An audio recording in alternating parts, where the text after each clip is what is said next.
Brittany Larson, 28, gazed at her phone, hands powdered with baby powder. Her parents messaged they'd drained the family fund for Barcelona. They left her niece Sophie with her and Olivia. Betrayal hurt, but Brittany was ahead. What would you do if relatives abandoned you with a baby? Comment if relatives ever left you hanging. Hit like, subscribe for true revenge stories. Brittany, 28, constructed a stable life in Denver, Colorado. She was a graphic designer at Peak Creative, an expanding agency. Her childhood was unstable due to George and Linda Larson. George pursued get-rich scams, constantly failing. Linda went along with his whims, leaving Brittany to raise Olivia. They relied on Brittany for money but didn't provide warmth. At age 9, Brittany stashed quarters in a piggy bank. Yard sale coins were treasure. One day Linda stole it, said, "It's for groceries." Brittany cried but received no sorry. Her bank remained empty thereafter. At 13, she stashed money in her sock drawer. At 15, she opened a secret account with her Aunt Marie. At 18, she moved out with €532. She vowed to need nobody.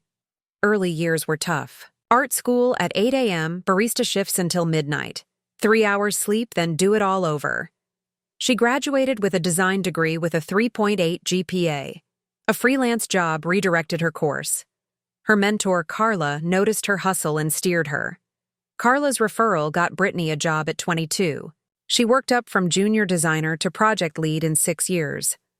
All bonuses went into savings, not designer clothes.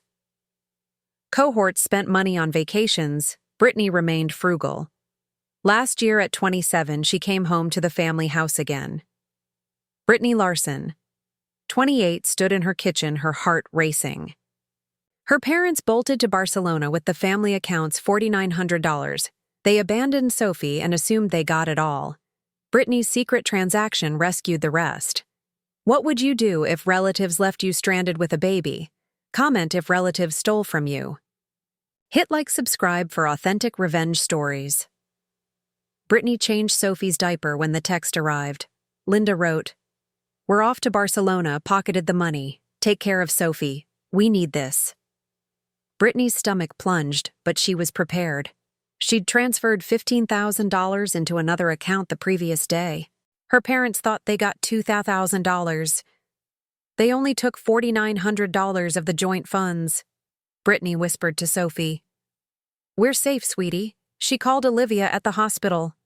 She said, "They left, took what they could." Olivia's voice shook. "They really did it." Hospital noise buzzed in the background. A man said, "Everything okay?" Olivia said, "Family emergency. I'll call back." Brittany checked the family account online. Only $100 left. They took $4,900. They didn't know she'd saved the bulk. Olivia was granted 3 days emergency leave. She came home red-eyed, hugging Sophie tightly. She told them, "They left us their own granddaughter." Brittany presented her with the new account documents. She told her, "Our $15,000 is safe. Bills are all set." Olivia wept. "It's not money." They called Sophie a mistake. Who leaves a baby behind? Brittany had no words, only rage. They went through dinner, Sophie's bedtime, in shock. Olivia looked at her phone for more messages. Nothing was said, no apology, no reason. Brittany hunted the house for clues. Linda's jewelry box was missing. George had taken his golf clubs. Then she noticed their social media post. A selfie at the airport tagged Barcelona bound. Dreams do come true, never too late. Their grins seared Brittany's heart. They boasted leaving behind their family. Olivia looked at the post, uttered, "They look happy." As if we don't exist. That evening, Brittany sat next to Sophie's crib.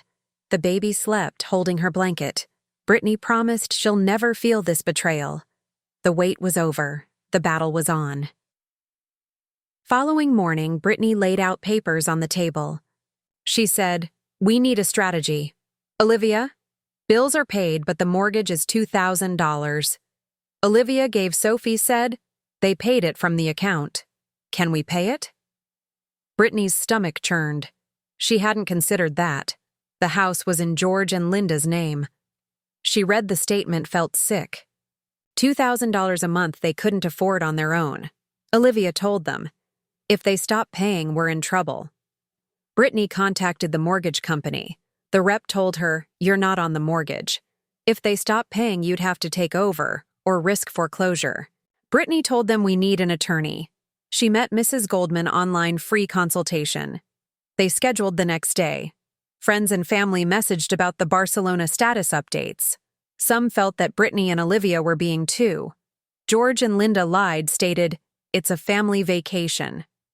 Aunt Diane called, stated they left you with Sophie. Brittany stated yes. They stole $4,900.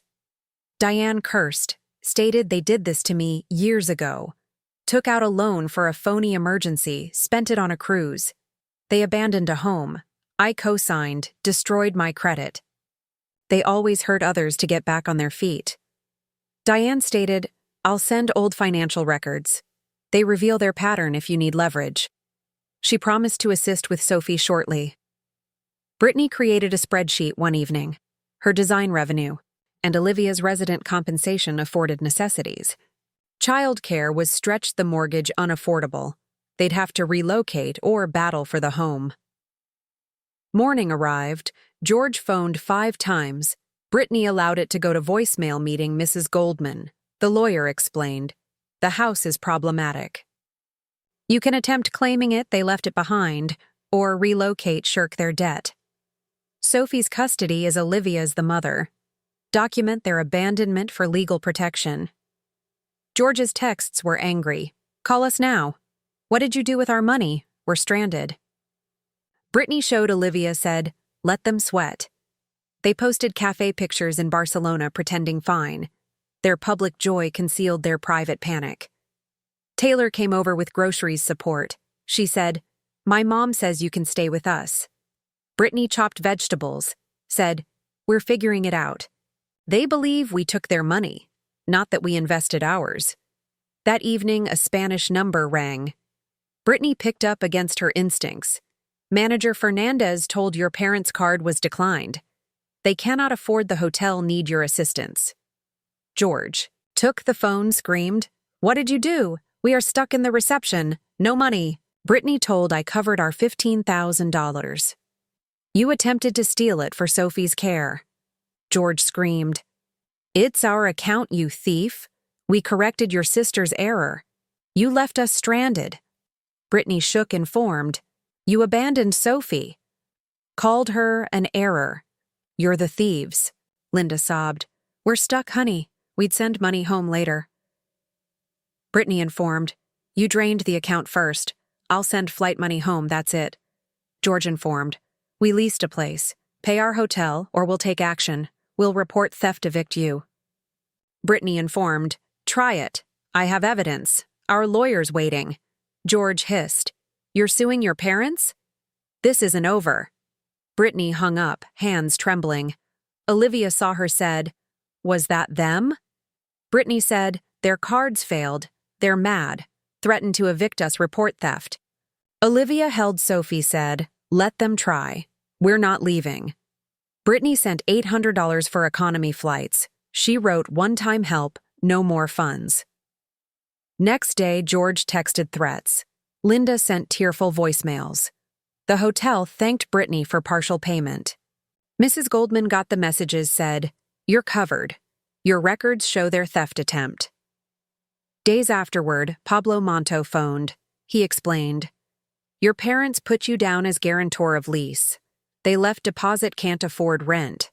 Brittany replied, I'm not their guarantor. They're liars, I won't pay. Her parents' scheme was falling apart quickly. Olivia, 25, became pregnant during medical residency. The doctor father ghosted her. George and Linda suggested doing something about Sophie. They said, let's live together, split the cost. Brittany consented to save money and help Olivia. The household dwelling became an uncomfortable arrangement. Brittany, Olivia, Sophie, George, Linda had one joint account. They all covered bills, groceries, baby essentials. Brittany maintained her own savings for goodness sake. George and Linda dictated the joint account. The property was under their names. 3 months prior, Brittany noticed red flags. Linda answered clandestine calls on the veranda. George scoured European travel websites every evening. They neglected Sophie's babysitting shifts. Olivia was too exhausted from hospital duties to pay attention. Brittany explained to her friend Taylor over coffee. She said they're doing something funny. Linda asked for account passwords yesterday. Taylor replied, "Your parents are selfless, Britt." "Are they up to something big?" Brittany replied, "Maybe I'm paranoid, but they fall silent when I enter." George inquired if we could manage Sophie ourselves. Taylor replied, "Like a prolonged journey?" Brittany shrugged. He was evasive. "They're snapping lots of pictures too, like they're bidding farewell." That weekend, Brittany witnessed Linda organizing papers, birth certificates, deeds, insurance, all in order. Linda flinched when Brittany demanded, "What's this?" She replied, "Just sorting, never know when you might need it." That evening, Brittany overheard them fighting. George exclaimed, "They're adults, we deserve it," Linda exclaimed. But Sophie then fell silent. Brittany's instinct told her something was amiss. The following morning, she looked at the family account. It contained $2,000 for 6 months of living costs. She screenshotted the balance and movements. For a week, she monitored them like a hawk. Linda purchased new luggage, stashed it in her car. George took bank runs every day. They took infinite pictures with Sophie. Travel words to Brittany or Olivia were never heard. Brittany informed Taylor, "They're going." Not a trip, something permanent. Taylor replied, "What's your plan?"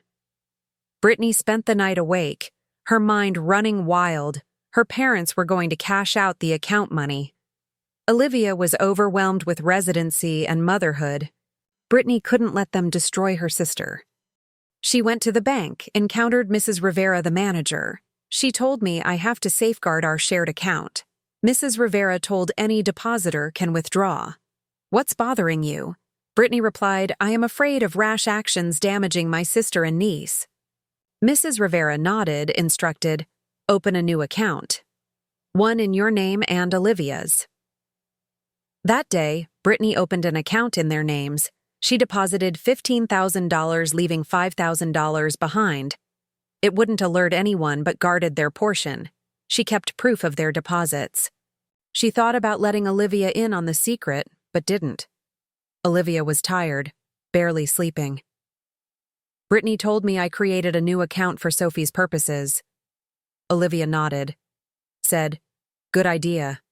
Mom and Dad are okay, but we need control." Brittany's heart sank, concealing the reality. For 2 weeks, she lived in suspense. She opened the account every day looking for changes. Every time her phone buzzed, she leaped. She discovered Barcelona brochures in their bedroom, apartment ads circled in red. Not a visit, a move. She overheard them late one night. George said, "We've waited long enough. Olivia picked the baby, not us." Linda said, "The money stays longer there." Brittany stood paralyzed in the hallway. They wanted to take her and Olivia's money. The $2,000 held their collective contributions. Morning arrived. Brittany confronted them at breakfast. She said, "I discovered your plans for Barcelona. Moving abroad?" Linda smiled, said, "Just daydreaming about Spain." George said, "Perhaps a month abroad later." Their deceit substantiated her suspicions. She went back to Mrs. Rivera that afternoon. She testified, "They're going to steal our money." Produced records of Olivia's and her deposits. Mrs. Rivera assisted with bill payments from the new account setup. Brittany made duplicate copies of all family records. Account statements reflected their contributions. If theft was claimed by her parents, she had evidence. She hoped she was mistaken, but suspected so. George called his broker to inquire about transferring funds overseas. Brittany informed Olivia that evening over tea. She told Mom and Dad are going to leave with our cash, displayed brochures and told them their words. Olivia blanched, said, "They adore Sophie. Why do this? Brittany said they feel trapped by her. I transferred $15,000 into our account to safeguard us. Olivia exclaimed. Is that legal? Brittany replied, It's our money. I made records. Olivia rubbed her eyes, said I can't cope with this. Brittany replied, I've got it, just stand by. They watched their parents carefully after that. Each photo on every packed item shouted betrayal. Brittany Larson, 28, sat in a coffee shop heart-pounding. Her parents came back from Barcelona broke and cornered.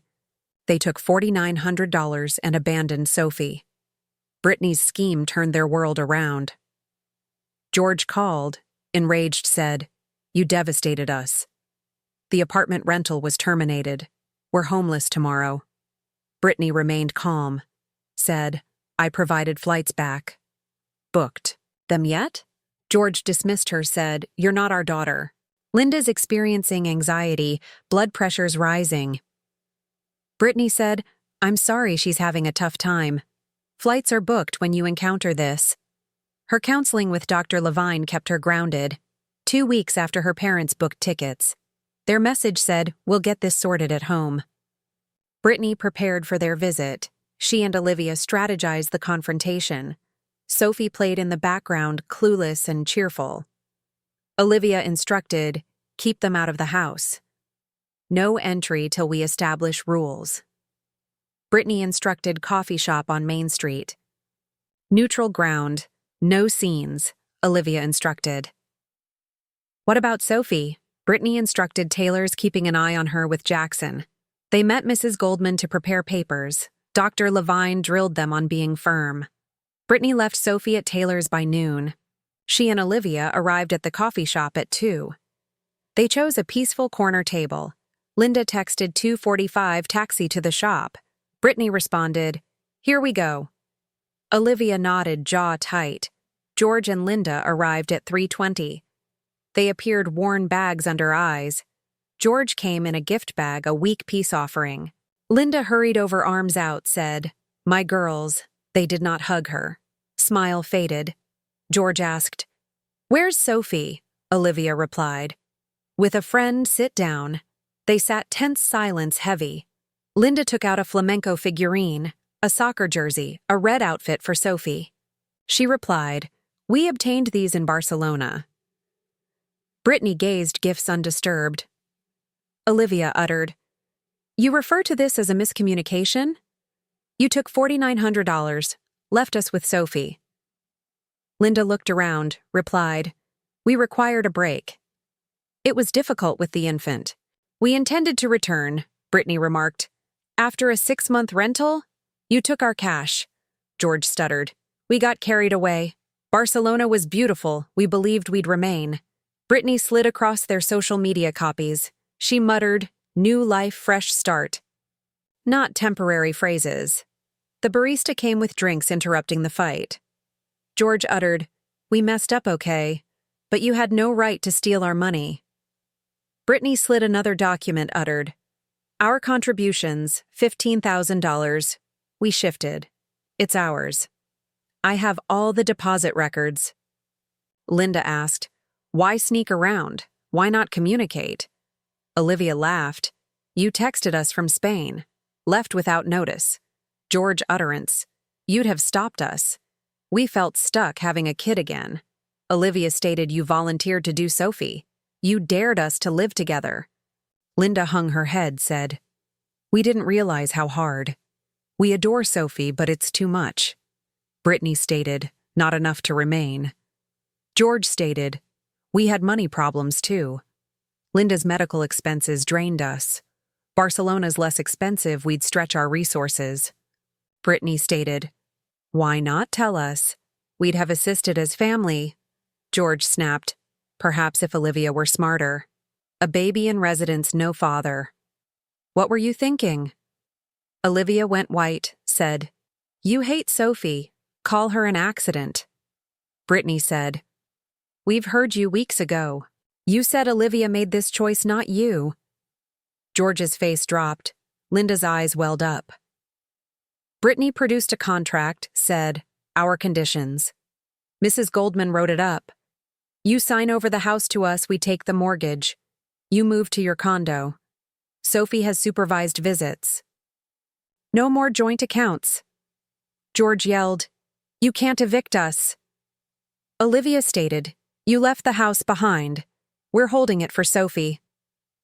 Brittany stated, Refuse, and we leave. You lose the mortgage-restricted Sophie time. Courts won't be fond of grandparents who abandon babies. Linda wept. You're suing us? Brittany stated, You left us with no alternative. You have 72 hours, Holiday Inns covered. Linda went for Olivia. Stated, Can we visit Sophie? Olivia stated, Tomorrow park 1 hour, I'm there. Brittany and Olivia departed. Parents shocked. Olivia stated, Will they sign? Brittany stated, They're cornered legally. They want Sophie, they'll bend. 6 months later, life felt new. The Barcelona incident reshaped them. George and Linda signed the house over. Their condo tenants left just in time. The transfer was smooth with Brittany's proof. The house was now Brittany and Olivia's. They painted walls, moved furniture. It felt like there's no ghosts. The 2000 mortgage stretched them thin. Brittany's design clients grew, Olivia's pay helped. Sophie turned one with a backyard party. George and Linda visited for 2 hours. They arrived with a small gift, obeyed rules. Taylor told them they're making an effort, Olivia said, only because they have to. Supervised visits proved better. George and Linda were composed, focused. Sophie enjoyed their brief playtime. Brittany and Olivia maintained strict boundaries. Olivia's residency became stronger anew. She told them hardship made me a good doctor. Dr. Brennan pointed out, I listen more now. Brittany's business flourished with large clients. The crisis compelled her to work harder. Aunt Diane dropped by frequently, babysat Sophie. Taylor's mom helped out, so did Mrs. Abernathy. Olivia became part of a single-parent support group. She met physicians juggling children and careers. Olivia stated, We have more help now. Brittany stated, People who want to be here. Dr. Levine's therapy fixed old hurts. Olivia stated, I get mad sometimes still. Seeing them with Sophie stings. Dr. Levine stated, That's understandable. Don't let it control you. Brittany had a hard time trusting again. Dr. Levine told, Look at Taylor, Diane, your new family. Not everyone goes away. They made a stronger family out of choice. On Sophie's birthday, they sat on the porch. Fireflies twinkled. Sophie slept indoors. Olivia asked Will, We trust them again? Brittany replied, Not completely, but we're in charge now. Transparent rules, no surprises, Olivia replied. Sophie needs grandparents, not those who treat her like a burden, Brittany replied. She'll see our strength, how we fought for her. Olivia smiled, said, We're stronger now. I never imagined we'd get through this. Brittany said, We're not alone anymore. The family account app beeped $100 remaining, a reminder of their triumph. Family is who's got your back, not who steals and flees. Brittany and Olivia lost faith, but became stronger. Your value shines in what you create, not what's taken. Wow. Brittany and Olivia took betrayal and turned it into strength. Have you severed toxic family to achieve peace? Leave your story in the comments, we read them all. If this resonated hard, smash that like button. Share with friends who need this spark. Subscribe, hit the bell for more raw revenge stories. Where are you watching from? Let's keep this fire lit.